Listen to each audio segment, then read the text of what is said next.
पीछा नहीं करते हैं, तुमसे प्यार करते हैं पगली, और तुम्हारे बिना जी भी नहीं सकते हैं। मेरी भी सुनो। क्या?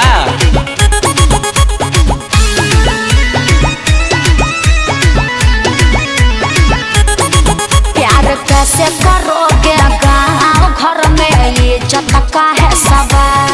डर लगता है मुझे बहुत, कहीं हो ना जाए बाबा। अरे पगली काहे डराती हो, हम है ना। तेरा हार फैसला होगा जानू, हमको मंजूर। एक पल भी ना जी पाएंगे तुमसे रह के दूर। देखो कोई तो उपाय निकालना होगा ना। प्यार करेंगे तुमसे, शादी करेंगे किसी और से। कोई दिक्कत नहीं, शादी से पहले तुम भी दिल लगाओगी ना किसी छोर से।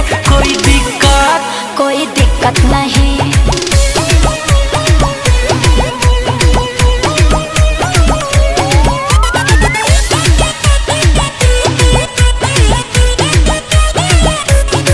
तुमसे बात करेंगे, सारी रात करेंगे, चलो अब ये से प्यार का शुरुआत करेंगे। थोड़ा वेट कर लो ना, अल्टरनेट कर लो ना। दोनों रोज कहाँ मिलेंगे, टाइम सेट कर लो ना।